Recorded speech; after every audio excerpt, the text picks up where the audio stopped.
नमस्कार। आप देख रहे हैं स्पेशल कवरेज न्यूज। मैं हूं आपके साथ शिव कुमार मिश्रा। हमारे साथ हैं यूसुफ अंसारी साहब, वरिष्ठ पत्रकार हैं, बेबाक टिप्पणी देते हैं, उनका स्वागत और अभिनंदन। हमारे साथ हैं सतपाल चौधरी जी, आजाद समाज पार्टी के संस्थापक सदस्यों में से, उनका भी स्वागत और अभिनंदन। थोड़ी देर में हमारे जो साथी जुड़ते जाएंगे, हम उनका अतिथियों का आपसे परिचय कराते हैं। आज बड़ी उहापोह मची रही। यूपी में कई बयान सामने आए और उन बयानों से घमासान मचना तय था। हमारे साथ आदरणीय सुरेंद्र सर भी आ चुके हैं, उनका भी स्वागत है और अभिनंदन है। वरिष्ठ पत्रकार हैं, सवाल करते हैं, मानते नहीं है। हम कह रहे हैं हो चुकी है, अब सवाल करना बंद कर दो, तो मानते नहीं। चलिए आगे बढ़ते हैं कि ऐसे में यूपी में पूरे दिन घमासान मचा रहा। पुलिस ने सोची थी कि 12 अप्रैल को इस यात्रा के बाद करणी सेना का जो घमासान है वो रुक जाएगा, तो फिर 14 तारीख को संविधान निर्माता अंबेडकर जी की जयंती हो जाएगी और फिर कुछ राहत मिल जाएगी। राहत नहीं मिली। अब अखिलेश यादव 19 अप्रैल को जा रहे हैं। अखिलेश यादव कह रहे हैं कि हम अकेले जाएंगे, बिना भीड़ के जाएंगे। आज उन्होंने प्रेस कॉन्फ्रेंस में कहा है।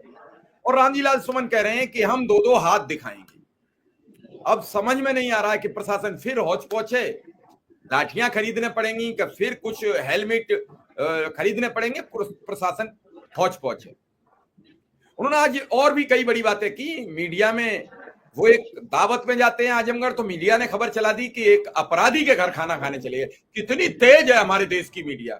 अखिलेश यादव की दावत तक की पता रहती है कि किसके घर खाने गए हैं, लेकिन ये पता नहीं है मीडिया को कि एक दलित को जिंदा जला दिया गया।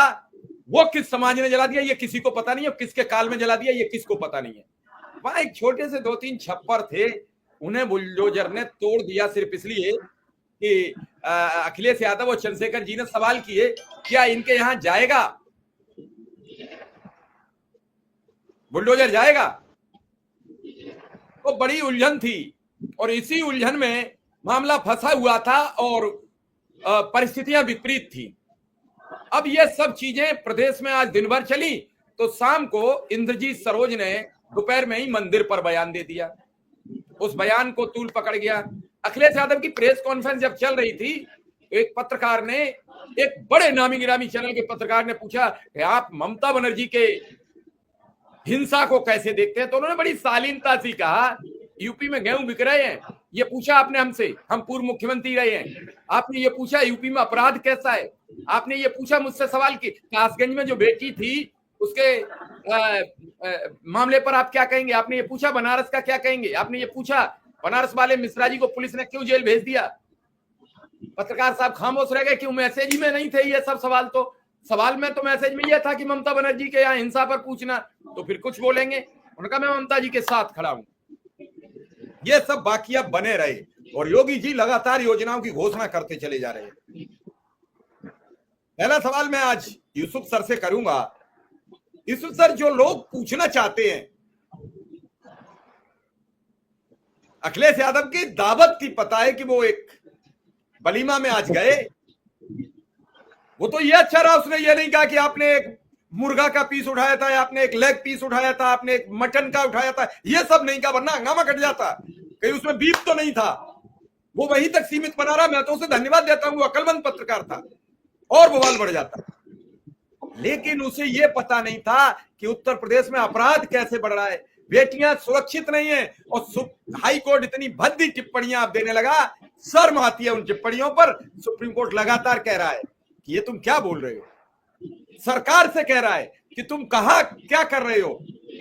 लेकिन सब क्या जो अपराधी थे उनका घर मकान नहीं था क्या छप्पर तोड़ने से काम चल जाएगा। लेकिन अगर अपराधी अब्दुल होता, राशिद होता, शफीक होता, रफीक होता, तो उसका पैतृक घर ढूंढा जाता और कीमती वाला ढूंढा जाता कि सबसे बड़ा कीमती कौन सा है, जहां अच्छे पैसे लगे हैं, जो गाड़ी कमाई से बनाए। वो घर तोड़ने में मजा आएगा। उस पर फूलदान होंगे, गुलदस्ता होंगे, उसके अंदर एक अच्छा सा सोफा होगा, डाइनिंग रूम होगा, उसके बाहर एक गाड़ी खड़ी होगी। वो तोड़ने में मजा आएगा। क्यों, बुलडोजर वाला भी तो आदमी है, उसका हिंदुत्व नहीं जागेगा। क्या बात बता दी, सब लोग समझते ही नहीं, वो भी तो हिंदू है बुलडोजर चलाने वाला। उसके अंदर का भी तो हिंदुत्व बाल खा रहा है भाई। भीड़ भाग रही थी, भीड़ भाग रही थी। लोगों ने पूछा क्यों भाग रहे हो, कि चल गई। एक बहुत सटीक उदाहरण आज दे रहा हूं, आप समझ लेना कि चल गई। उन्हें क्या चल गई कि मुझे नहीं मालूम, चल गई। अगला भी भाग पड़ा कि इधर ही चली है तो इधर भाग लो। पूरा गांव भाग पड़ा। पता लगी खोटी चवन्नी किसी की चल गई, गोली फोली नहीं चली थी। ये दौर चल रहा है। अब खोटी बातें चल रही हैं, अच्छी बातें नहीं चल रही हैं। ना अच्छी बातों का कोई पूछने वाला है, ना अच्छी बातों के सवाल करते हैं। और जहां अच्छी बातें करते हैं वहां लोग भी सुनना नहीं चाहते। उन्हें यह चाहिए कि एक पंडित बैठा हो, एक मुल्ला बैठा हो, एक सपा का बैठा हो, एक भाजपा का बैठा हो, और लड़ाई हो रही हो औरंगजेब पर, लड़ाई हो रही हो राणा सांगा पर, लड़ाई हो रही हो कि मुसलमानों को अधिकार किसने दिया। कौन होते थे मनमोहन सिंह जो सारी योजनाएं मुसलमानों के खाते में पेल दी। मनमोहन सिंह बेचारे दूसरी दुनिया में चले गए, अभी उनका पिंड नहीं छूट रहा है। जिंदा होते तो तब भी ठीक है। यूसुफ सर, आखिर कुल मिला के ये जानना चाहता हूं कि क्या इन बेमतलब के मुद्दों से देश की प्रगति होगी। भूख से प्यासे लोगों की रोजगार की बात, भूख प्यास से परेशान लोगों के शिक्षा की बात कब होगी। इस हिंदू मुसलमान से हमें कुछ मिलेगा नहीं। मिश्रा जी, मुझे आपकी सारी बातें सुनने के बाद डॉक्टर बशीर बद्र का एक शेर याद आया कि बड़े शौक से मेरा घर जला, कोई आंच तुझ पे ना आएगी। बड़े शौक से मेरा घर जला, कोई आंच तुझ पे ना आएगी। ये जुबा किसी ने खरीद ली, ये कलम किसी की गुलाम है। तो जिन पत्रकार महोदय के बारे में आपने पूछा, तो उनका तो ये हाल है।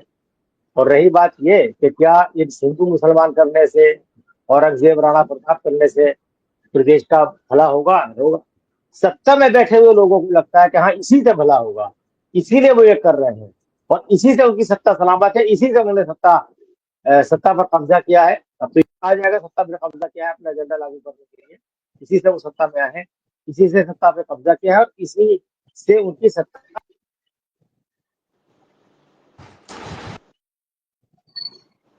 प्रदेश का मुख्यमंत्री बैठा हो, मंत्री बैठे हो, उनसे, जिसे सो कॉल्ड नेशनल मीडिया कहते हैं, हिम्मत नहीं है। मुंह में दही जम जाती है, होठों पे फेविकोल चिपक जाता है, कोई जबान नहीं थी। याद कीजिए वो इंटरव्यू में योगी आदित्यनाथ बता रहे थे कि साहब उत्तर प्रदेश में अनुशासन कैसे सीखा जाए। रहे थे, उनको नहीं मालूम था कि किस तरह का उत्पात यहाँ होता है और किस तरह का, या अब जबकि ये उत्पात लगातार हो रहा है। करणी सेना ने किस तरह से, परसों हमने देखा 12 तारीख को, इस तरह से उन्होंने उत्पात मचाया, तलवारें लहराई, कितनों के खिलाफ मुकदमे दर्ज हुए, कोई है पूछने वाला? नहीं पूछने वाला। लेकिन एक बात मैं बता दूं मिश्रा जी, ये जो उत्तर प्रदेश में संघर्ष शुरू हुआ है, जातीय संघर्ष, ये 2027 के चुनाव की इबारत लिख रहा है। और ऐसा लगता है कि सत्ता में बैठे हुए लोग जो हैं वो अब घबरा गए हैं, क्योंकि उनके पैरों के नीचे की जमीन खिसकने लगी है। जिस उनका जो असली मकसद है वो खुल के सामने आ गया है। उनकी जो, जिस संविधान को अक्षुण्ण रखने की शपथ वो लेते हैं ईश्वर के नाम पर सत्ता में आने पर, वो शपथ कहीं गायब हो गई है। उसका कोई कहाँ है, क्या शपथ ली थी, वो सब भूल गए हैं। और जिस तरह से ये करणी सेना ने समाजवादी पार्टी के नेताओं को धमकी दी है, या बीजेपी के नेताओं ने धमकी दी, करणी सेना को छोड़ दिया भाई। संजीव सोम तो बीजेपी के विधायक है ना, बीजेपी के नेता है। तो उन्होंने तो रामगोपाल यादव को कहा कि साहब दौड़ा दौड़ा के मारेंगे, और रामगोपाल यादव समाजवादी पार्टी के वरिष्ठतम नेता है, राज्यसभा के सदस्य हैं। तो एक बीजेपी का नेता, पूर्व जो शायद मंत्री भी शायद वो रहे हैं, या दर्जा प्राप्त मंत्री रहे हैं, वो ये कहे कि साहब हम दौड़ा दौड़ा के किसी समाजवादी पार्टी के सांसद को मारेंगे, और उनके खिलाफ पुलिस कोई एक्शन ना ले, कोई नोटिस ना दे, कोई एफआईआर दर्ज ना हो, इससे ज्यादा शर्मनाक और क्या हो सकता है? यानी सत्ता की ताकत को बीजेपी, योगी आदित्यनाथ अपने निजी मकसद के लिए इस्तेमाल कर रहे हैं, विपक्षी दलों के उत्पीड़न के लिए इस्तेमाल कर रहे हैं। जनता जो जागरूक लोग अपने अधिकारों की मांग उठाना चाहते हैं, उनकी आवाज को खामोश करने के लिए इस्तेमाल कर रहे हैं। इससे ज्यादा शर्मनाक हालात नहीं हो सकते हैं, इससे ज्यादा शर्मनाक हालात नहीं हो नहीं। सकते हैं। और मुझे ये लगता है कि अपनी सत्ता को बचाए रखने के लिए पार्टी की जो इंटरनल इनफाइटिंग है, अंदरूनी जंग पार्टी में जो चल रही है वर्चस्व स्थापित करने की, उसमें वो बहुत चालाकी के साथ इस करणी सेना को भी इस्तेमाल कर रहे हैं। तो ये एक नया फिनोमेना उत्तर प्रदेश में, इससे पहले हमने ऐसा फिनोमेना नहीं देखा। और लगातार जिस तरह से धमकियां दी जा रही है रामजीलाल सुमन जी को, समाजवादी पार्टी के नेताओं को, इससे एक नया, समाजवादी पार्टी तो मुख्य विपक्षी दल उत्तर प्रदेश में, और अच्छी खासी सीटें उन्हें मिली है। ऐसा नहीं कह सकते कि साहब वो पिछले, ठीक है 2017 के चुनाव में 44-45 सीटें मिली थी, लेकिन अब तक 100 से ज्यादा सीटें हैं, 111 सीटें मेरे ख्याल में पिछली बार मिली है। बिल्कुल बिल्कुल बिल्कुल। तो है ना, और लोकसभा चुनाव में तो उसने बीजेपी को भौना कर दिया है। वो क्यों खामोश बैठेंगे? और उनके नेताओं को कोई इस तरह खुलेआम धमकी देगा तो वे दौड़ा दौड़ा के पीटेंगे, अगर अखिलेश यादव को गोली मार देंगे, या कोई कहेगा कि इनके परिवार का कोई आदमी मुख्यमंत्री नहीं बनेगा। तुम कौन होते हो कहने वाले में कौन मुख्यमंत्री बनेगा, कौन मुख्यमंत्री नहीं बनेगा? जनता जिसको चुनेगी वो मुख्यमंत्री बनेगा, जनता नहीं चुनेगी तो नहीं बनेगा। जनता चुन लेगी तो आप क्या कर लेंगे? और पहले आपने क्या कर लिया? और बिल्कुल जिनको आपने चुना है, जिनको जिनको आज 2022 में जिनको जनता ने चुना है, उन्हीं को हटाने की कोशिशें या कहिए साजिशें उन्हीं की पार्टी में हो रही हैं। भाई उन्हीं के नाम पे चुनाव लड़ा गया था ना, योगी आदित्यनाथ के नाम पे 2022 का, और ये कहा गया था साहब वही मुख्यमंत्री हमारे होंगे। तो जनता ने उनके नाम पे वोट दिया। तो क्यों बीजेपी का खेमा उन्हें हटाने पे तुला हुआ है? क्यों उप मुख्यमंत्री केशव प्रसाद मौर्य लगातार लॉबिंग कर रहे हैं उन्हें हटाने के लिए? तो ये जो दूसरी बात जो आपने अपने ओपनिंग स्टेटमेंट में और कई सारे मुद्दों को छुआ कि हाई कोर्ट के जज अनाप शनाप बयान दे रहे हैं, शर्मनाक है बिल्कुल। यानी आपने ऐसे लोगों को जज बना दिया है जिनके अंदर जस्टिस करने की भावना ही नहीं है, न्याय करने की भावना ही नहीं है उनके अंदर। और महिलाओं के प्रति उनका वो कितना सम्मान रखते हैं।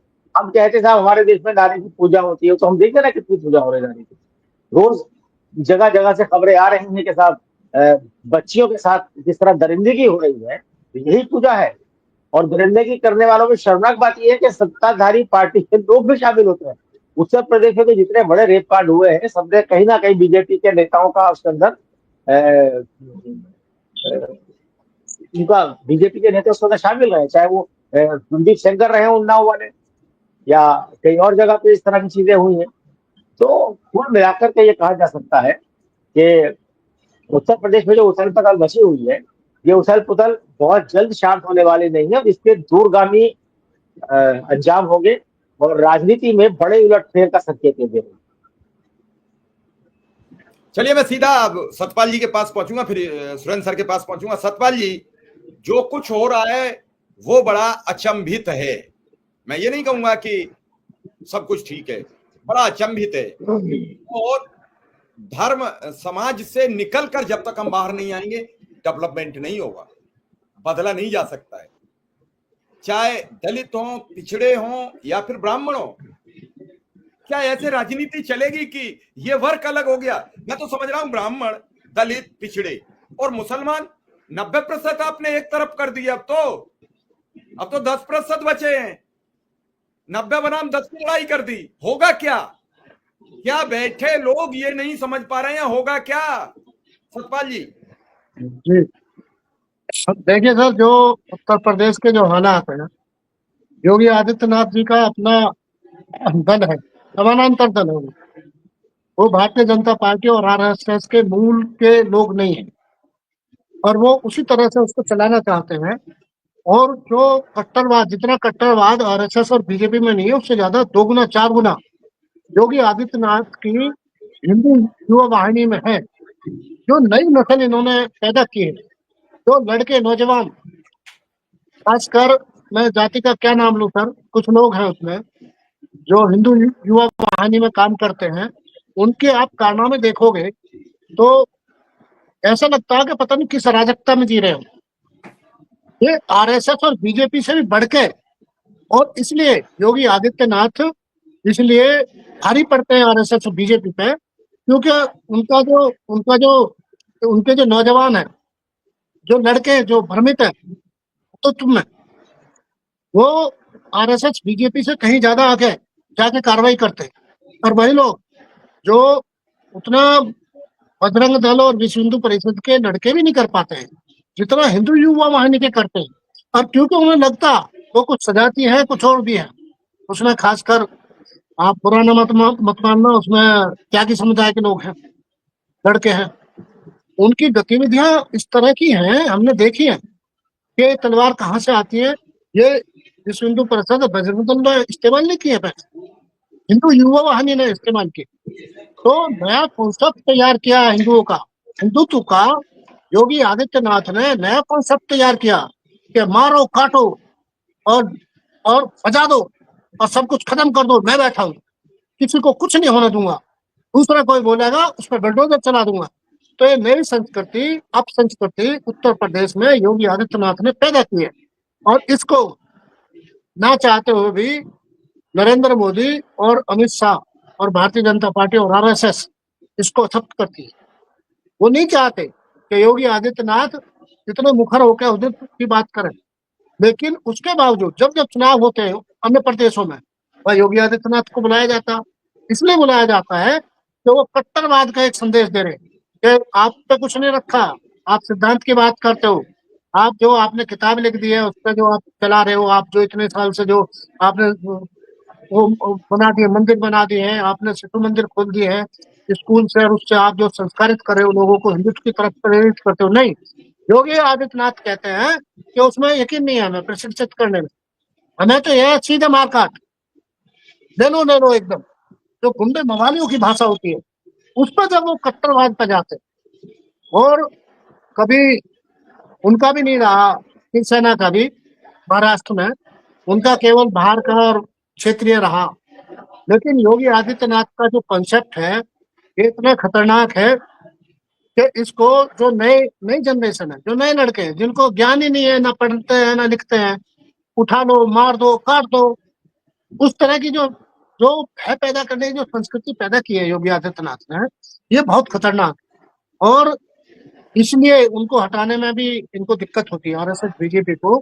वो भी चाहते हैं कि वो मुख्यमंत्री रहे, लेकिन क्योंकि उनका जो उग्र स्वभाव है, उनके जो लड़कों को उन्होंने तैयार किया, जिस तरह से उनमें कट्टरता भरी है, उससे बीजेपी आरएसएस भी डरी हुई है कि इनमें कट्टरता इतनी भर गई है कि इनको हटाओगे तो ये उग्र होकर जो नया संगठन खड़ा कर देंगे, और इसलिए वो अपने दम पे बने हुए, उनके 100 से ज्यादा विधायक है इसी कट्टरवाद पे। तो सर जो उत्तर प्रदेश है खासकर, और उत्तर भारत, खास उत्तर प्रदेश ही क्या, पूरा उत्तर भारत आज उसी हिंदुत्व के कट्टरवाद का शिकार हो चुका है, और कहीं कोई इश्यू नहीं है, कोई मुद्दे नहीं है, ना शिक्षा का है, ना स्वास्थ्य का है, ना सड़क का है, ना न्याय का है, ना रोटी का है, ना रोजगार का है, ना आरक्षण छीनने का है, ना जो सरकारी संस्थान बेचे जा रहे हैं उसका है।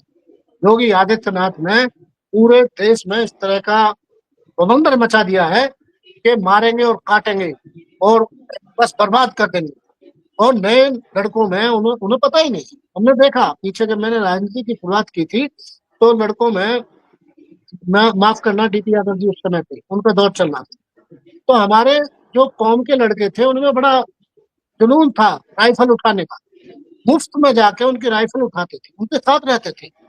तो ये एक मानसिकता है नौजवानों में कि हम दबंग आदमी के साथ रहेंगे, उनको हथियार उठाएंगे तो हम भी दबंग हो जाएंगे। तो इस तरह का कॉन्सेप्ट आज उत्तर प्रदेश में पैदा हो चुका, और इसका तोड़ केवल यही है कि हम लोग मुद्दों पे जाएं, तमाम लोग इकट्ठा होकर मुद्दों की बात करें, शिक्षा की बात करें, स्वास्थ्य की बात करें, रोजगार की बात करें, लेकिन उस पर बात होने नहीं दी जा रही है। इन्हें चाहिए ही नहीं रोजगार। चलिए चलिए, बहुत उस पर भी भयावह और होगी। अराजक स्थिति है पूरे उत्तर प्रदेश में सर। नहीं, उसी पर ले आएंगे, नहीं होगा तो फिर कान पकड़ के लाएंगे। बहुत कुछ व्यवस्थाएं होती हैं, पकड़ के लाई जाती हैं, पकड़ के लाएंगे, ढूंढ ढूंढ के लाएंगे। सुरेंद्र सर, पूरे देश में अगर बात करें तो पहले मुसलमान पर हमला हुआ, लोगों ने कहा कोई बात नहीं, अखलाक मारे गए, पहलू मारे गए, जुनैद मारे गए, उबैद मारे गए, शहीद मारे गए, रफीक मारे गए, कुछ लठियाए गए, कुछ एनकाउंटर में मारे गए, कुछ सीधे मारे गए, अतीक मारे गए, सतीक मारे गए, जाने कितने मारे गए। लोगों ने कहा अब्दुल की चूड़ी टाइट हो रही है, हमारा कोई लेना देना नहीं है। कल जैन धर्म के साधुओं की पीठ लाल हो गई भाजपा की सरकार में। ये वही जैन बंधु है जो हिंदू धर्म और मुसलमान धर्म में खाई पैदा कर रहे हैं, जो बाप बेटे हिंदुओं की संपत्ति और मुसलमानों की मस्जिदें लेकर उत्तर प्रदेश में उछल कूद मचा रहे हैं। उन्हीं के खानदानी मारे गए हैं, उन्हीं के खानदान के पिछवाड़े लाल किए गए हैं। मैं संतों से क्षमा मांगता हूं, संतों के प्रति मेरी इज्जत है, मैं उनको प्रार्थना करता हूं कि मैं उन संतों के साथ खड़ा हूं जिन संतों पर ये हमले हुए हैं। किसी भी धर्म के हों, धर्माचार्य वो सब के लिए पूजनीय होते हैं। हम उस संस्कृति के रहने वाले हैं। हम जब कोई भी साधु संत निकलता है तो हम दंडवत प्रणाम कर लेते हैं, झुक जाते हैं। हम उस संस्कृति के हैं। इससे पहले मणिपुर सुलग रहा है, आज तक ठंडा नहीं हुआ। बंगाल जलाया जा रहा है, ठंडा नहीं हो रहा है। और वही घटनाएं उत्तर प्रदेश में लाई जा रही हैं। पिछले बार ये कहा जाता था एक दंगा बता दो, अभी साल भर में बहराइच हो गया, संभल हो गया। साल भर की बात कह रहा हूं, क्योंकि उस समय दंगे बंद कराने का दबाव था। अब दंगे शुरू कराने के लिए स्पीचें दी जा रही हैं। कल क्या हुआ था आगरा में, अगर हम सच बताएं, कल अगर दलित समुदाय भी मैदान में आ जाता 12 अप्रैल को, तो क्या होता आगरा में, होता क्या? तो सुरेंद्र सर, कुल मिला के मीडिया को सब कुछ पता है, सच नहीं बोलती। एक स्टिंग हो जाता है, उसमें बताया जाता है कि अखिलेश यादव को टोटली चोर बनाने का खेल एक आईएएस ने मिलकर खेला, और उस आईएएस ने मिलकर खेला जो अखिलेश यादव के हृदय में विराजमान था। भूतो न भविष्यते, उन्होंने कहा बहुत लंबा था वो डस्टबिन, इतना लंबा था। डस्टबिन लंबा होता बताया कूड़े का, और वो हर सरकार में ताकतवर रहे। आपसे तो भली बात परिचित है, लेकिन आप जैसे लोगों से नहीं पटरी बैठती थी। अभी रिसेप्शन में भी आप जैसे ही लोग नहीं गए, कई लोग बड़ी लंबी लंबी दावतें खींची थी। तो कुल मिला के सब पता है। क्या ऐसे एक दूसरे की इमेज बिल्ड का खेल होगा तो जनता की इमेज कब बिल्ड होगी? जिसकी थाली में न राशन है, न बासन है, न सब्जी है, न रायता है, न चटनी है, उसकी थाली में कब भोजन आएगा? सुरेंद्र सर, चिंता इस बात की होनी चाहिए राजनीतिक लोगों को। देखिए, आप बात कर रहे हैं रोजी रोटी की, तो चलिए वही शुरू करते हैं। बाकी सब मुद्दे यूसुफ भाई और चौधरी साहब सब कह चुके, तो आपका कुछ बचा नहीं है। आप जानबूझ के सबसे बाद में हमको बुलाते हैं कि अब देखें सुरेंद्र भाई क्या करेंगे। लेकिन कुछ न कुछ तो करेंगे ही। देखिए, अभी आपने संतों की बात की, उनके पीठ लाल कर दी गई। आपको पता है ना, एक पीठ पूजने का भी एक कार्यक्रम होता है। स्पेशली ब्राह्मणों क्या होता है, जब बच्चा पैदा होता है पीठ पुजाई भी होती है। हमारे इलाके में होती है, आपके यहाँ होती है कि नहीं पता। तो एक शुभ सगुन सा होता है, तो उनकी पीठ पूज दी गई। तो देखिए, तो धार्मिक सरकार है, ये पूरा साधु संतों का ख्याल कर रही है। और आप कह रहे हैं कि रोजी रोटी की व्यवस्था ने की। ये जो उत्पात मचा रहे हैं लड़के, तलवार लिए घूम रहे हैं, ये सब वही अनएम्प्लॉयड लोग हैं, इनको रोजगार ही दिया गया है। भाई दौर है अलग अलग। नवाब वादी अली शाह के पिता के जमाने में अकाल पड़ा था, तो उन्होंने छोटा इमाम बाड़ा बनाने का काम दे दिया, जिससे आज भूल भुलैया करते उसको पैसा दे करके लोगों का पेट भरते रहे। अब नई सरकार वो अपना तलवार दे रही है, लाठी दे रही है कि जाओ कुछ करो। तो ये एम्प्लॉयमेंट ही है। और वो जो लड़का उनके साथ घूम रहा है, उसको मालूम है कि अब उसके लिए न तो स्कूल है न नौकरियां हैं, तो क्या करे। तो सोचा चलो इसी तरह अपना घर से खाना ना मिल गया तो ठीक है, वरना इसी भीड़ में निकलता है। और वो एक पूरा रैकेट है क्राउड मैनेजमेंट का, जो किसी न किसी बहाने, किसी न किसी रूप में आ जाता है। ये सब वैसे ही कलाकार है जैसे रामलीला के कलाकार होते हैं। जो कल राम बना था वो अगली रामलीला में रावण का पाठ करता है। जो सूर्पणखा बनी थी वो अगले दूसरी जगह के रामलीला में सीता का पाठ करती। जनता को पता ही नहीं चलता तो कहते हैं ये सूर्पणखा ही है। एक ही कलाकार है। वैसे सब एक ही कलाकार हैं, इनको अलग अलग मंच पर भेजा जा रहा। और देखिए, आप कहते हैं कि साहब ठाकुरों पर आप आरोप लगा रहे हैं। आज बुलडोजर चलाया गया ना, तो हमारी क्या जहाँ हिम्मत है, कोई जीवी काटने पर इनाम रख देगा? क्यों गरीब ब्राह्मण को फंसा रहे हो? सुनिए, तो इतना डरो भी नहीं, इतना डरो भी नहीं। तो फिर किसी और को ले लिया करो। हम ही क्यों आपके बच्चे हैं, हमें क्यों लपेट देते हो? नहीं, तुम तो दूर हो, नोएडा में हो, तो सबसे पास हम ही है। तो मैं ये कह रहा कि कहा गया, तो देखिए वहां बुलडोजर चला तो बात ठीक है, 3 इंच उड़ा दी।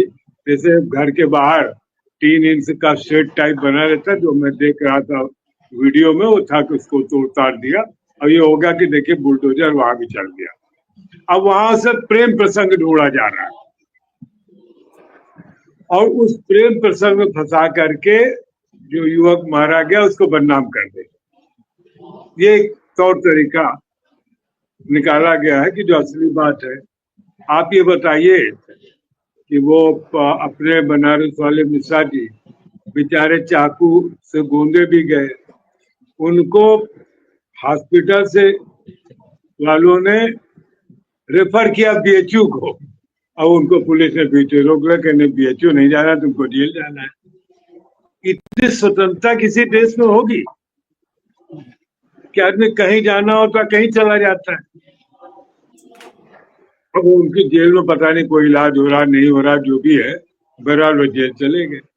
और जिन लोगों ने उनको मारा उनका पता नहीं क्या हुआ, मुझे बहुत पता नहीं है। और इस समय में बहुत ज्यादा क्योंकि अनावश्यक तनाव हो जाता, मैं इसको सब एक नाटक मंचन, अच्छे मंचन की तरह लेता हूँ। जिस दिन बहुत गंभीरता से हम लोग देखेंगे तो हम खुद मानसिक रूप से बीमार हो जाएंगे। ये पूरा समाज बहुत बीमार है मानसिक रूप से, इसलिए। और ये सब क्यों हो रहा है? जिनके लिए आप कह रहे हैं उनको नहीं समझ में आ रहा। उनको अभी भी इसी में आनंद आ रहा कि अब्दुल की चूड़ी टाइट हो गई। ये पता नहीं कि अब्दुल की साथ साथ तुम्हारी भी चूड़ी टाइट की जा रही। उसका क्या कहते हैं, वक्त जमीन का बिल आया, कानून बन गया। बाद में वो भी खबर आई कि वो जो चर्चों के पास जमीन होगी उस पर भी बिल लाया जाएगा। फिर उसको दबा दिया गया कि अरे भाई इतनी जल्दी नहीं, धीरे धीरे। तब भी लोगों को समझ नहीं आ रहा कि भाई, क्योंकि ये तो देखिए, जब एक माफिया, जब किसी के अंदर जमीन हड़पने की वो बन जा रही। कहावत है कि जर जोरू जमीन, तीन ही चीजों को लेकर पूरी दुनिया में विवाद है।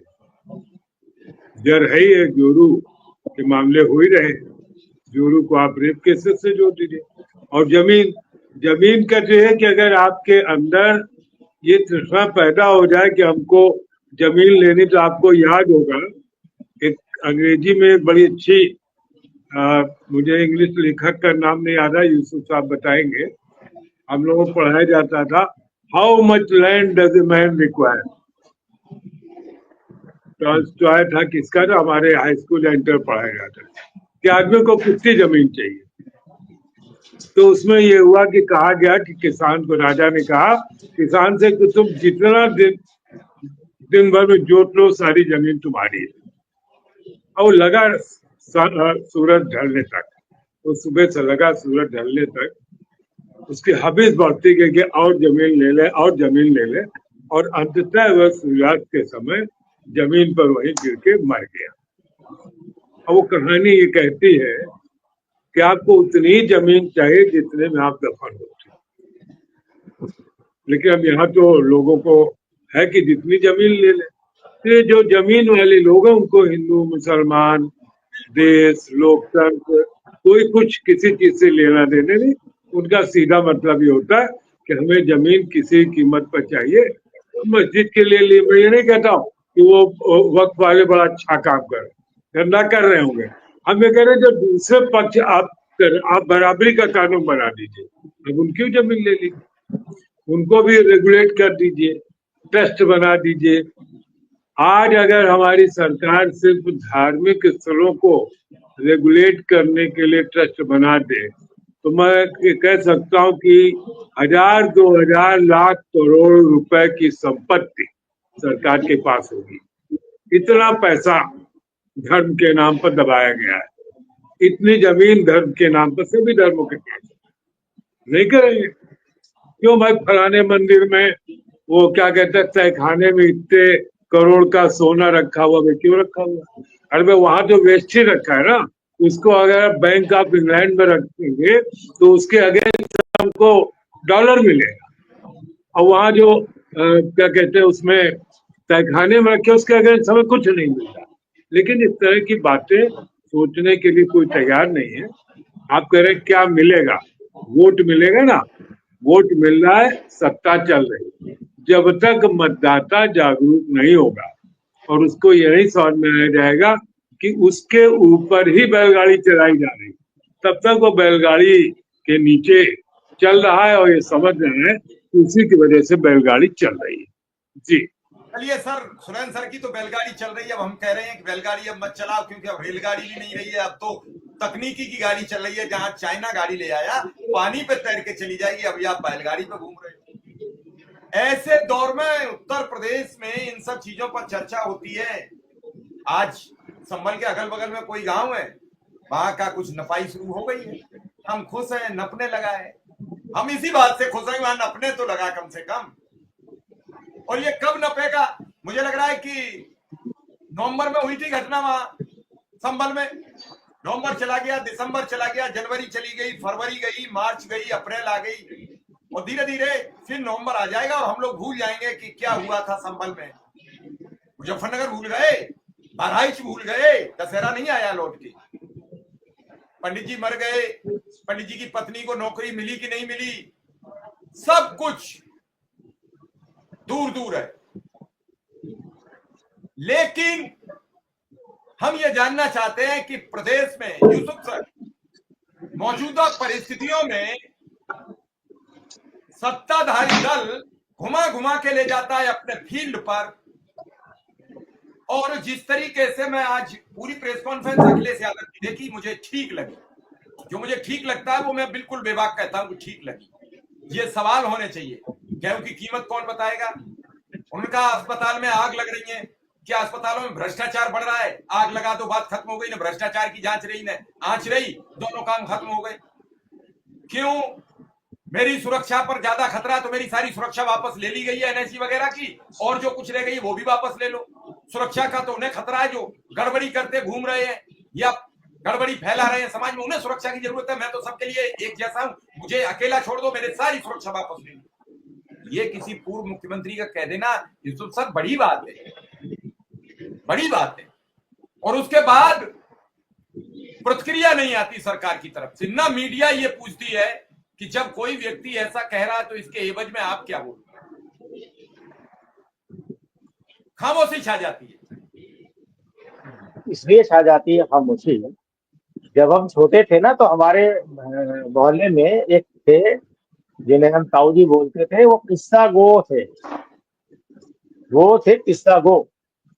और उनके पास हम बैठ के किस्से सुनते थे तो उनकी एक ही शर्त होती थी कि अगर किस्सा सुनते हुए आप हुंकारे दोगे तो मैं किस्सा सुनाऊंगा, और अगर हुंकारे नहीं आए तो मैं वही बंद कर दूंगा। इसका मतलब ये था कि आप हुंकारे दे रहे हो, इसका मतलब आप सुन रहे हो। आपने कहा कि भाई अखिलेश यादव ने इतनी बड़ी बड़ी बातें बोली और सरकार की तरफ से प्रतिक्रिया नहीं आई। तो प्रतिक्रिया तो तब आएगी जब सुनी जाएगी कोई बात।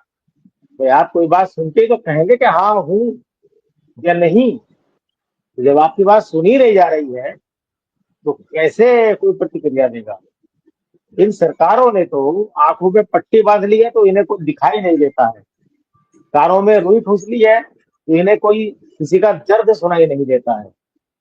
मैं तो पहले भी कह चुका हूं कि हमारे देश में जो सरकारें हैं, सत्ता है, वो धृतराष्ट्र बन चुकी है और जनता जिन्होंने इन्हें सत्ता में बैठाया है वो गांधारी बन गई है, खुद आंखों में पट्टी बांध दी।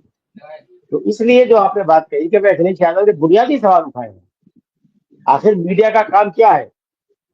मीडिया यानी पत्रकार को डाके नहीं होते हैं। हमारे प्रोफेसर साहब थे जिन्होंने जर्नलिज्म पढ़ाया हमें कॉलेज में, उन्होंने एक बहुत अच्छा सूत्र वाक्य दिया था कि पत्रकार डाकिए नहीं होते कि साहब इन्होंने कहा हमने लिखा बता दिया। पत्रकार का काम होता है कि कोई घटना अगर हो रही है तो उसके पीछे का सच निकाल के वो सामने लाए, उसके होने वाले जनता को उसका क्या असर पड़ेगा उसके बारे में वो बताए। तो अब जो अखिलेश यादव ने पूछा है कि भाई ये सवाल हमसे होने चाहिए या सरकार से होने चाहिए, तो उस पर तो किसी का ध्यान ही नहीं है। उनको तो ये लगता है कि भाई वाकई गजब की बात है कि पश्चिम बंगाल में, अरे भाई पश्चिम बंगाल में जो हो रहा है वहां जो मुख्य विपक्षी पार्टी वो वहां करेगी। और हम हिंसा कहीं भी हो और किसी भी सरकार के राज में हो, हिंसा कोई अच्छी चीज नहीं है। हिंसा से हमेशा नुकसान होता है, जनता का नुकसान होता है। पश्चिम बंगाल में भी अगर लोग बेकाबू हैं और हिंसा हो रही है, सरकार उसे नहीं रोक पा रही है तो सरकार का दोष है। तो वहां तो सरकार से, राज्य सरकार से केंद्र सरकार संविधान के दायरे में रहकर जो संविधान में प्रावधान है उसके मुताबिक पूछ रही है कि भाई आप हिंसा को रोकने में नाकाम क्यों है, जवाब दीजिए आप। और इस तरह की अटकलें हैं कि पश्चिम बंगाल में राष्ट्रपति शासन लगाने की तैयारी कर रही है, क्योंकि राष्ट्रपति शासन लगाने की पहली शर्त यह होती है कि अगर आप किसी केंद्र सरकार को ये लगता है कि किसी राज्य में कानून व्यवस्था चरमरा गई है, जैसा कि मणिपुर में हुआ। मणिपुर में करीब करीब 2 साल लगातार संघर्ष हुआ, जाति संघर्ष हुआ और प्रधानमंत्री के मुंह से मंगलसूत्र निकला, मुगल निकला, मुसलमान निकला, मंदिर निकला, मस्जिद निकला, मणिपुर उनके मुंह से नहीं निकला। तो अल्टीमेटली वहां के मुख्यमंत्री को इस्तीफा देना पड़ा और कोई अल्टरनेटिव सरकार नहीं बन सकती थी, तो वहां राष्ट्रपति शासन लगाना पड़ा। ये भारत के इतिहास में पहला वाकया है कि जहां एक ही पार्टी की सरकार केंद्र में है और स्टेट में है और हालात ऐसे हो गए मजबूरी में राष्ट्रपति शासन लगाना पड़ा कि सरकार, मुख्यमंत्री ने हाथ खड़े कर दिए कि भाई मेरे बस का नहीं है, मुझसे ना हो पाई, और केंद्र सरकार को वहां अपने हाथ में चीजें लेनी पड़ी। इससे पहले ऐसा कभी नहीं हुआ। जो पार्टी सत्ता में होती थी और अपने अपोजिशन पार्टी की सरकारें के राज्य सरकारें होती थी उनको गिराया जाता था, महाराष्ट्र शासन लगाया जाता था। जैसे खुद मोदी सरकार ने अपने पहले और दूसरे कार्यकाल में कोशिशें की, उत्तराखंड में कोशिश की और अरुणाचल में कोशिश की, महाराष्ट्र में ऑपरेशन लोटस चलाया, कर्नाटक में ऑपरेशन लोटस चलाया, राजस्थान में सक्सेसफुल नहीं हुए लेकिन कोशिश की थी, जिससे नहीं हुआ। तो अगर ये सवाल कोई पत्रकार अखिलेश यादव से पूछता है ममता बनर्जी के बारे में, उसे ये भी पूछना चाहिए कि उत्तर प्रदेश के जो हालात है, उत्तर प्रदेश में आए दिन सुप्रीम कोर्ट में योगी सरकार को फटकार लग रही है। सुप्रीम कोर्ट कई बार कह चुका है कि साहब उत्तर प्रदेश में जंगल राज है, ये शब्द इस्तेमाल किए, कोई कानून व्यवस्था नजर नहीं आती, कोई सरकार नजर नहीं आती है। तो क्या केंद्र सरकार की जिम्मेदारी नहीं बनती है कि वो उत्तर प्रदेश सरकार से आर्टिकल 256 के तहत पूछे कि आपके यहाँ हालात इतने बदतर क्यों हो रहे हैं? लेकिन नहीं बनेगी, क्योंकि वो उनका एजेंडा एक ही है ना। एजेंडा एक है और एजेंडा क्या है कि जनता को उसके बुनियादी अधिकार, उसकी बुनियादी जरूरतों के बारे में पूछने का मौका मत दो। उन्हें सिर्फ मंदिर, मस्जिद, औरंगजेब, छत्रपति शिवाजी, राणा सांगा नहीं बोल जाकर रखते। ये एक सुनियोजित साजिश है जनता का ध्यान उनके बुनियादी मुद्दों से हटाने की। अरे हमें सरकार से ही पूछना चाहिए, नेशनल मीडिया को पूछना चाहिए, हम लोग तो पूछते ही हैं कि भाई आपने जब से आप सत्ता में आए हो आपने कितने लोगों को रोजगार दिया। अगर कोई मुख्यमंत्री ये दावा करता था हमने अपने 7-8 साल के कार्यकाल में 8 लाख 8.5 लाख लोगों को रोजगार दे दिया है, तो उसकी लिस्ट तो सामने आए कि भाई कितने आपके राज्य में कितने पीसीएस ऑफिसर बने हैं,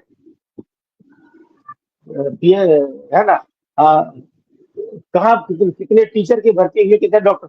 8.25 लाख कोई छोटी संख्या नहीं होती है। 8.25 लाख का मतलब अगर आप 8 साल माने तो हर साल 1 लाख लोगों को सरकारी नौकरी देना, ये कोई छोटा आंकड़ा है, बहुत बड़ा आंकड़ा है।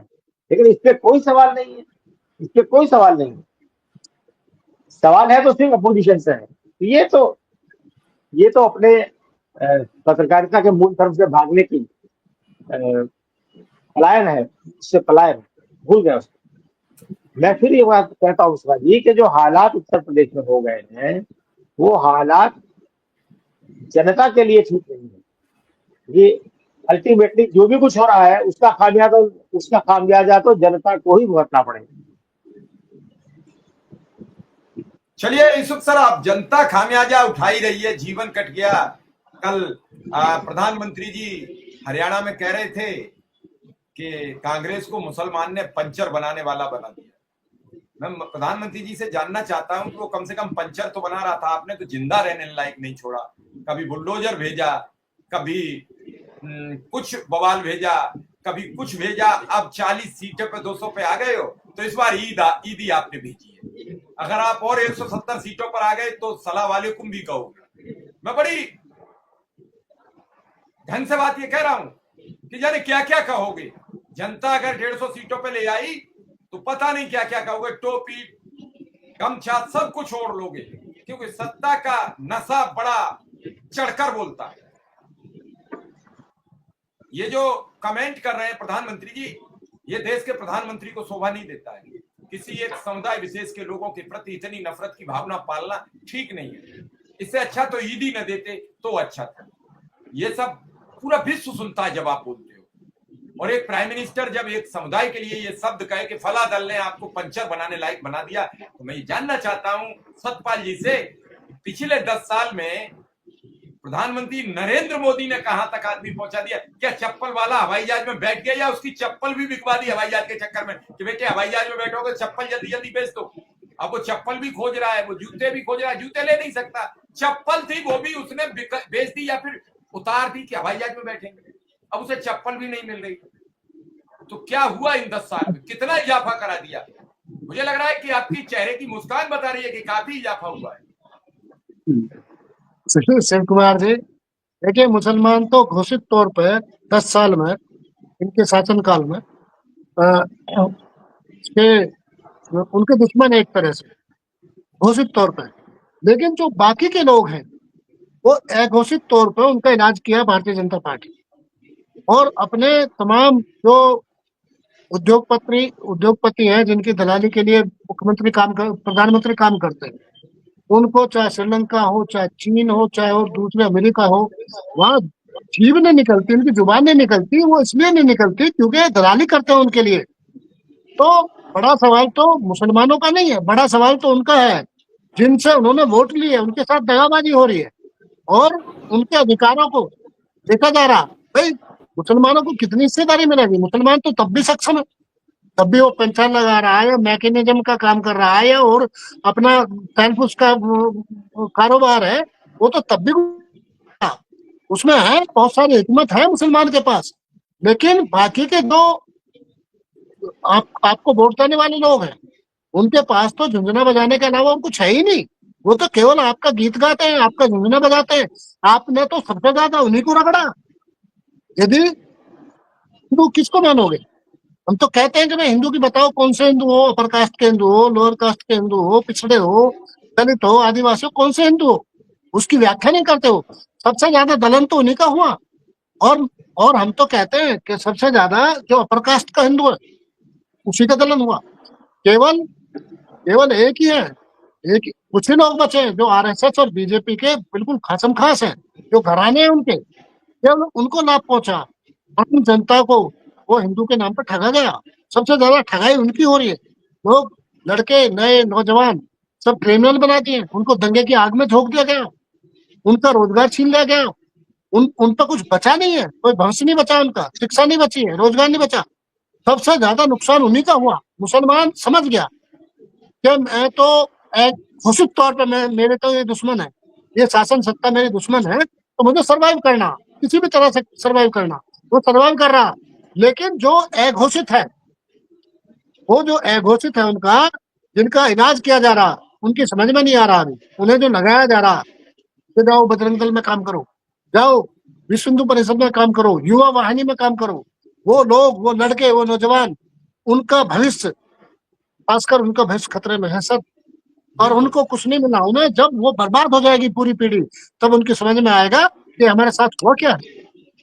तो ये जो सरकार है, ये सरकार किस पावनों की है सर? आप गलत फहमी मत रहना, आपकी नहीं है। अब किसी कहते पावन हैं की हो या किसी बामन की हो या किसी ठाकुर की हो, किसी पावन की हो या बामन की हो या ठाकुर की हो, मरा ये तो जा नहीं रहा है सर। आदमी, मरा तो जा हाँ रहा है। मैं ये जानना चाहता हूं बस, हमें नहीं हाँ मालूम तो किसकी सर है। इलाज तो आपका ही हो रहा है ना सबसे ज्यादा। नहीं नहीं, सबसे मेरा ज्यादा इलाज इलाज कोई नहीं किसका हो करेगा। रहा मेरा मेरा मेरा इलाज है? ये मेरा अपने आपका तत्वों कहने का की। मतलब आपका नहीं है, नहीं मेरा नहीं, मतलब मेरा कहने मेरा का। मैं भाई आपकी बात पर यहाँ में हाँ मिला रहा हूँ मैं कि हिंदुओं के ये बारे में कह कब रहा हूँ। तक हम कहेंगे कि उसका इलाज हो रहा है, इसका हम सबका इलाज हो रहा है। और हम सब हाँ इस वही बात मैं पर कह रहा हूँ डूबे, सर, वही इस मैं कह रहा बार हूँ। इलाज आपका है और इस बार इलाज यूसुफ साहब का है, फिर अगली बार सुरेंद्र दुबे जी का है। इलाज सबका हो रहा है और सबका सबका बांधा तो जा रहा इसलिए है। इलाज हो रहा। और उसको वो एक बड़ी बात यह है कि उसको इस देश की अवाम समझ नहीं पा रही कि इलाज किसका किया जा रहा है। इलाज हो रहा है, एक गाना देश आया इतने था संकट दयाल में जी, है। एक गाना आया था, ये नौजिल सबका कहे साथ प्लेंजर सबका से, इलाज हो गया है। कर दे खबर गवर्नर से। मतलब नौजिल और प्लेंजर जो इंजन में लगे होते हैं वो एक दूसरे की शिकायत कर रहे थे कि गवर्नर से कहते, गवर्नर से वो वहां से गवर्न होते थे, मतलब इंजन की स्पीड बनी रहे। यहाँ न नौजिल मिल रहा है न प्लेंजर मिल रहा है और गवर्नर का पता ही नहीं है। लेकिन जहां जहां सत्ताएं हैं दूसरे दलों की, वहां के गवर्नर होशियार हैं, खबरदार हैं। बंगाल के, तमिलनाडु के, कर्नाटक के, पंडुचेरी के, केरल के, आपके हिमाचल के, तेलंगाना के, आपके झारखंड के, बिल्कुल एक्यूरेट टाइम है। गवर्नरों ने पता है कि बिल कब आएगा और हमें कब कितने दिन रोक के रखना है, कौन सा बिल पास करना है। धन्यवाद देता हूं सुप्रीम कोर्ट का, उन्होंने कह दिया कि राज्यपाल के पास भेजो, बस सब पास कर दो। अब सुप्रीम कोर्ट के उस आदेश के लिए केंद्र सरकार नया बिल ला रही है कि सुप्रीम कोर्ट नहीं कर सकता है हस्तक्षेप राज्यपाल के बिलों पर। आप कहां हो? हम यहीं घूम रहे हैं, हम अभी यही हिंदू मुसलमान में ही घूम रहे हैं, हमारे राज्यपाल तक इधर उधर हो रहे हैं, आप अपनी बात कह रहे हो। हम कब तक कहेंगे कि ये नुकसान सुरेंद्र दुबे जी का हो गया, ये नुकसान यूसुफ साहब का हो गया? हम कब ये कहेंगे ये नुकसान हम सबका हो गया? भाई 10 वर्ष में इस वो पीढ़ी जो तंत्र है 10 ना वर्ष सर। के दौरान, चौधरी साहब, जो 10 वर्ष के दौरान पीढ़ी रोजगार के लिए तरस गई, वो कहां जाए, कहां जाए, किसके घर जाए? एक पीढ़ी बर्बाद हो गई, एक पीढ़ी बर्बाद हो लेकिन गई। मैं और ये पीढ़ी, सर, लेकिन मैं ये ये कहना पीढ़ी, चाहता हूँ, मैं ये भी कहना चाहता हूँ, मैं ये भी कहना चाहता हूँ शिव कुमार जी, कि जो विपक्ष में लोग हैं वो उनकी आवाज में मुखरता नहीं है। मैं ये भी कहना चाहता हूँ, देखिए वहां से आवाज उठती है कैसे लालू होगी? यादव जी को दबा। भीम केवल आर्मी लालू कह रही यादव है, जी, भीम सुन तो लीजिए, लालू सुन यादव जी लीजिए। बचे हैं जो जो बिना डर, जेल का डर, बिना खौफ खाए जो मुखरता से बोले हैं इस देश में। बाकी कोई, सब लोगों ने, पूरे देश के लोगों ने, जितने पुराने नेता, सब ने सरेंडर किया सर। और अखिलेश जी, आप बताओ, अभी बयानबाजी पे उतरे हो, चुनाव दिखाई दे रहा, आप सड़क पे कब उतरोगे? पूछना चाह रहा हूँ। 69,000 शिक्षक भर्ती थी सर, पूरा घोटाला हुआ, एक दिन नहीं बोले, कहीं नहीं गए, कोई आंदोलन नहीं किया। आप मुख्य विपक्षी दल हो, उत्तर प्रदेश से आवाज जाती है पूरे देश में। तो ये जो चालाकियां हैं राजनीति में, ये चालाकियां नहीं होनी चाहिए सर। अरे राजनीति में मुखरता जब तक आप, ये मैं कैसा, समझ रहा हूं, कौन आपको आज कौन दिखाई दे रहा? अब मैं मैं ये कह समझ रहा हूँ, रहा हूं। कौन दिखाई दे रहा? भारतीय जनता पार्टी, जो देश को लूट के इस देश को शमशान घाट और कब्रिस्तान बनाने पर आमादा है, उसको बताने के लिए कौन मुखर है पूरे देश में? मैं ये पूछना चाह रहा हूँ। चलिए चलिए, बिल्कुल बिल्कुल, सुरेंद्र सर के पास पहुंचे। सुरेंद्र सर, देखिए सतपाल हम जी, लोग शिव कुमार जी, सतपाल जी ने बहुत अच्छी बात कही कि जो अपोजिशन है, जितना मुखर अपोजिशन को होना चाहिए उतना मुखर नहीं है। बहुत सही बात उन्होंने कही है, लेकिन क्या करें, समाज में इसी समाज से सत्ताधारी पार्टी को समर्थन मिलता है और इसी समाज से विपक्षी दलों को समर्थन मिलता है। जब पूरे समाज को धर्म की अफीम पिलाकर बेहोश कर दिया गया है, उस समाज में आप किस मुखरता से, किस मुखरता की उम्मीद रखते हैं? हर आदमी अपनी जातीय पहचान छोड़ के, वर्गीय पहचान छोड़कर अपनी धार्मिक पहचान को ऊपर रखने का ये सत्ताधारी उसका नशा है।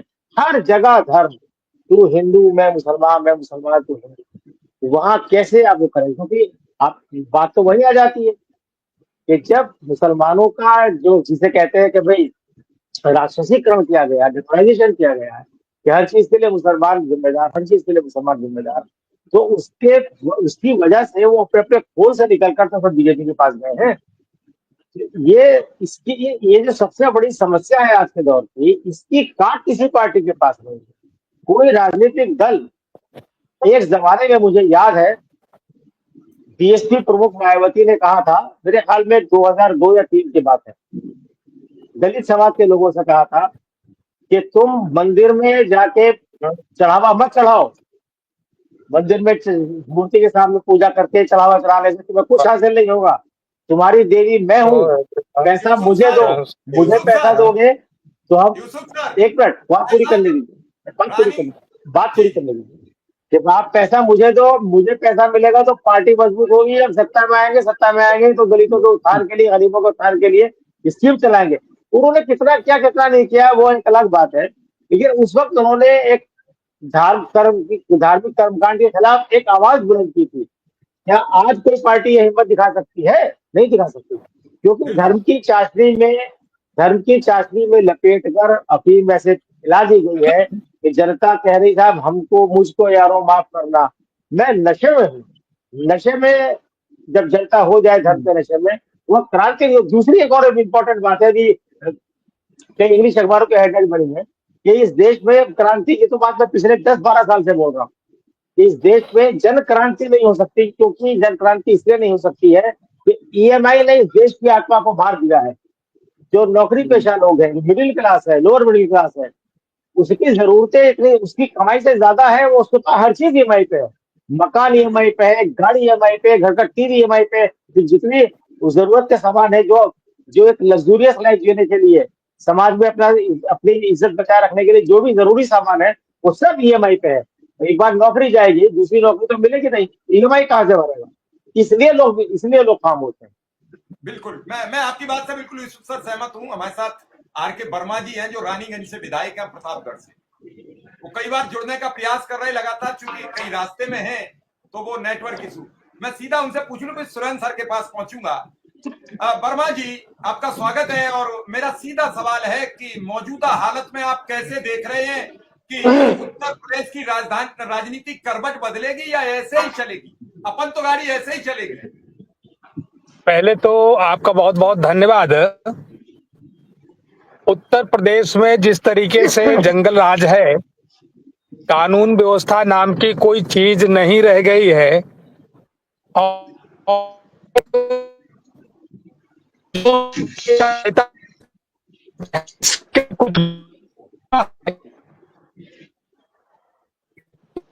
विरोध करने के लिए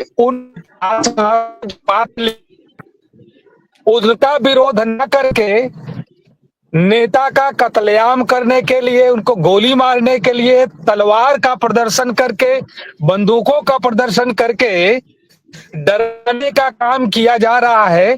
या उत्तर प्रदेश का आम आवाम देख रहा है कि बाबा साहब भीमराव अंबेडकर का संविधान अब ये बचने वाला नहीं, अगर भारतीय जनता पार्टी की सरकार आगे बची तो। निश्चित रूप से जो आप आशंका जाहिर कर रहे हैं कि क्या यही भरोसे के साथ ये कह रहा हूं कि उत्तर प्रदेश की परिस्थितियां बदलेंगी, अन्याय और अत्याचार की पराकाष्ठा हो चुकी है और भारतीय जनता पार्टी के सरकार की 2027 में विदाई होनी है। आप समझ सकते हैं कि अगर एक कोई व्यक्ति, एक नाबालिग, अबोध, जिसे ज्ञान नहीं है, कोई अवैध असलहा, जैसे अमूमन जो है, बहुत बार हम लोग जनप्रतिनिधि हैं, किसी ने एक कट्टा देखा, लोग हो सकता है कि चैनल पर बैठे लोग इसे कम समझ पा रहे हो कि एक बंदूक का छोटा सा जो है हथियार होता है, अवैध होता है, और उसकी कोई फोटो अगर वायरल होकर के थानेदार तक पहुंच जाती है या कोई शिकायत करता है तो उसके खिलाफ एफआईआर होता है। और जो अवैध असलहों के क्रम में जो आईपीसी में 148 सेक्शन में जो प्रावधान किया गया है, 3 साल को उसकी सजा होती है। पूरा का पूरा एक जनसमूह तलवार का प्रदर्शन कर रहा है, बंदूक का प्रदर्शन कर रहा है,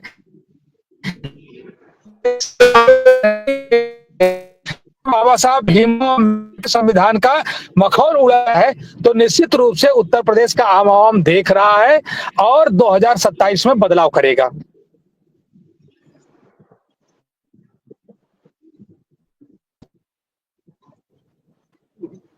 विधायक जी, बदलाव तो करेगा समाजवादी, अब सड़क पर कब सवाल करेगी? आज अखिलेश यादव ने कई तरीके की चर्चा की है। आपने ही आपके यहाँ एक बेटी के साथ दुर्व्यवहार हुआ, जान ले ली गई उसकी। आपने जब धरना किया तो प्रशासन आपसे सवाल करने लगा। ये सब कैसे बचेगा? आम नागरिक की क्या हैसियत बना दी है उत्तर प्रदेश में? देखिए, नो डाउट कि उत्तर प्रदेश में कानून का राज नहीं है। वो रानीगंज की घटना तो 10 दिन पुरानी, 15 दिन पुरानी हो गई। अभी 3 दिन पहले की प्रयागराज की घटना में आपको बता, प्रयागराज में एक दलित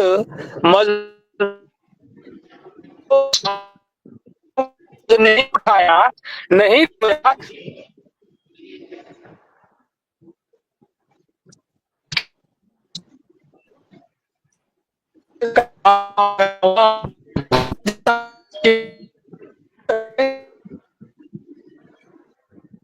चलिए, विधायक जी का कुछ नेटवर्क इशू आ रहा है। गाड़ी रोक के बात करे तो आ सकते हैं।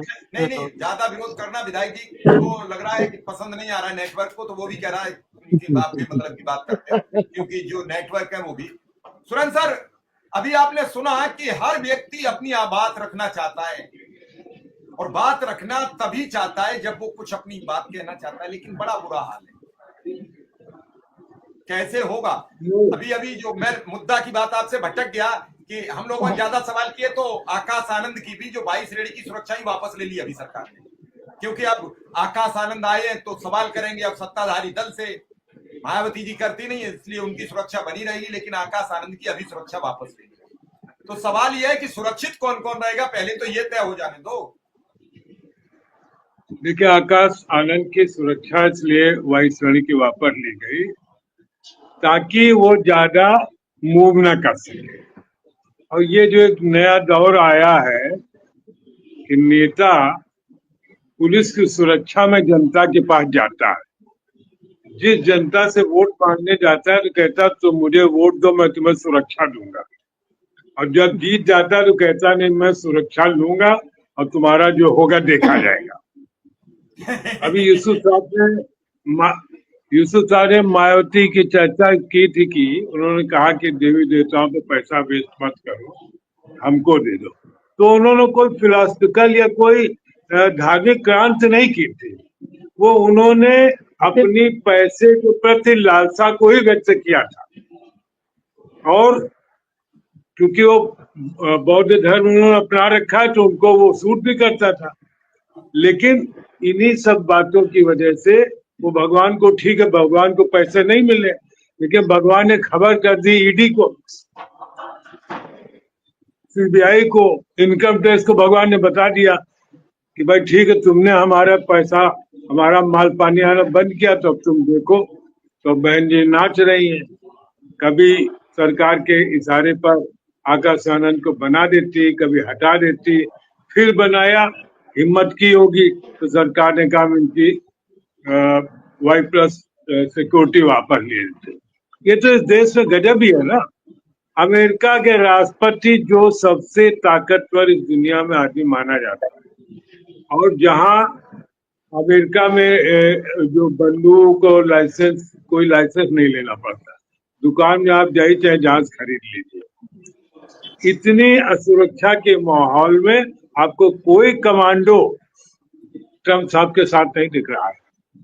वो पूरे अमेरिका का मतलब बंटाधार कर रहे हैं, पूरी दुनिया का बंटाधार कर रहे हैं, लेकिन उनको वहां की पुलिस ने कोई कमांडो नहीं दे रखा, कोई एसपीजी सुरक्षा नहीं। ये सिर्फ इस देश में नेता को एसपीजी सुरक्षा चाहिए, कमांडो सुरक्षा चाहिए, उसमें भी सबसे ज्यादा नॉर्थ के लोगों को। उत्तर प्रदेश और बिहार, यहाँ तो बगैर कमांडो के अगर नेता निकलता है, मैं तमाम नेताओं के बहुत क्लोज रहा हूँ, तो वो कहते कि नहीं साहब, वो कहते रहते नहीं है कमांडो से जो जलवा बनता है, ये फोर्स नहीं होते, हमारा जलवा नहीं बनता है। तो फिर भाजपा ने आई और इनका हलवा बना दिया, तो बहुत जलवा बना लिया, अब हम हलवा बना दे रहे हैं। तो अब ये भागे भागे घूम रहे हैं। अब ये कहा गया कि सब ये नेता सड़क पर नहीं। देखिए, भाजपा बहुत होशियार, वो मुआचाई कर रही है। एक मुआचाई एक शब्द होता है, आप सब भी लोग जानते हैं। और विपक्ष भी मुआचाई कर रहा है, तो सड़क पर जाने को तैयार नहीं है। एक आपने फिल्में देखी, तमाम फिल्मों में दस्त होते हैं, उसी समय बात समाप्त कर दूंगा। एक मिनट तमाम फिल्में होती जिसमें क्या चलता है, कव्वाली चल रही है और उसी में लड़का लड़की कहीं छिपे बैठे, एक कव्वाल ने कहा, दूसरे ने कहा, एक दूसरे का जवाब होता और पता चला जमीला जो है अब्दुल के लेके भाग गई। वैसे ही हो रहा है, विपक्ष और सरकार के बीच में जवाबी कव्वाली चल रही है और जो हमारा जमीला और अब्दुल है वो एक दूसरे को लेके भाग जाए, उनको कोई लेना देना नहीं। वो सोचता है कि चलो ये कव्वाली चल रही, हमारे किस्मत में यही लिखा हुआ है, इसी चलने दे। ये जब से ट्विटर नाम का एक जाइंट आ गया है, इसने हमारे देश के नेताओं को निकम्मा बना दिया है। ये अब ट्विटर पर लड़ाई लड़ते, सड़क पर जाने नहीं चाहिए, और मैं कहूँगा डरते भी है। हम लोगों के जमाने में ये पूछा जाता था कि ये नेता कितनी बार जेल गया, और अगर साल 2 साल जेल न जाए तो उसकी इज्जत घट जाती थी मोहल्ले में, तो फिर वो कुछ ना कुछ करके जेल चला जाता था। अब तो कोई जेल जाता नहीं। आपने मिश्रा जी को भेज दिया, वो भी तो बताता हूँ, कुछ न कुछ करिए, जेल जाइए। सुरेंद्र सर कह रहे हैं कुछ करो, जेल जाओ, तभी नेता बनो। मैं तो 18 बार गया हूँ सर, 18 बार गया हूँ। हाँ तो देखो, और बड़े बड़े आंदोलन में माफ करना, इतने बड़े आंदोलन मेरे नाम पे है, इतने बड़े आंदोलन मेरे नाम पे है कि जिनमें जिन आंदोलनों से ममता बनर्जी मुख्यमंत्री बन गई है, इतने बड़े आंदोलन सर। अंबानी के खिलाफ आंदोलन किया, वीपी सिंह जी को बुला के लेके आया, मैंने डिनोटिफाई की जमीन, किसानों की जमीन। और जाट आरक्षण आंदोलन में गृह मंत्री के घर पे कब्जा करना, ये मामूली घटना नहीं है, ये सतपाल चौधरी के नेतृत्व में हुआ सर, मैंने किए आंदोलन। लेकिन मैं बात कर रहा हूँ सुरेंद्र सर की, जो सुरक्षा की बात कर रहे हो सर, वो ट्रेंड अब बदल गया। देखिए अब मोहन भागवत के पास, रामदेव के पास, अंबानी के पास, उनके पास सुरक्षा है सर। वो सारी सुरक्षा के लिए बैठे, अब गुंडे बदमाशों के साथ भी सुरक्षा है सरकार की। चलिए रुआबजा बिकने दो उनका, रुआबजा बिक गया। बाबा रामदेव ने बड़ा बढ़िया गेम खेला, बाबा रामदेव उनके वजह से मेरा बड़ा, कंपनी बनाने को रुआबजा का प्रचार करा दिया, रुआबजा घर घर जा रहा है। उनके वजह से मेरा बड़ा नुकसान हो गया। मैंने उनके बयान के 3 दिन पहले सिटी मॉल से ऑर्डर कर रखा था 2 पैकेट चाय और 2 पैकेट ये रुआबजा, वहाँ अभी तक नहीं मिल पा रहा। इतनी सप्लाई हो रही है कि हमारे पास वो माल आ ही नहीं पा रहा, तो मेरा गला सूखा जा रहा है। चलिए आप सबका आभार, धन्यवाद, यूसुफ सर का भी और सतपाल चौधरी जी का भी और सुरेंद्र सर का भी, सबका आभार, और विधायक जी का भी आभार, उन्होंने हमें समय दिया। कल फिर हाजिर रहेंगे, फिलहाल इजाजत दीजिए। हालांकि विधायक जी आ गए हैं तो 1 मिनट उनकी बात सुन लें, बार बार बेचारे जुड़ भी रहे, नेटवर्क गड़बड़ा रहा है। विधायक जी नहीं, गाड़ी रोक लो तो नेटवर्क आ जाएगा, गाड़ी नहीं रोक रहे। विधायक जी से मेरा सवाल है, विधायक जी अखिलेश यादव ने आज बहुत कुछ लपेटा है जी, बहुत कुछ बोला है, और रामजी सुमन जी भी बोल रहे हैं कि अब आगरा में 2-2 हाथ करेंगे, तो इसे कैसे देख रहे हैं? देखिए, जिस तरीके से भारतीय जनता पार्टी पूरे देश में ध्रुवीकरण कराने की राजनीति कर रही है, हर जगह उसको हिंदू और मुसलमान नजर आता है, हर मस्जिद के भीतर उसको जो है मंदिर नजर आती है, तो निश्चित रूप से अब इतिहास के पन्नों को अगर रहे हैं तो हमको उन्हें पढ़ करके सुनाना भी पड़ेगा। और इसी के क्रम में जो ने कहा है, बिल्कुल सही बात है कि भारतीय जनता पार्टी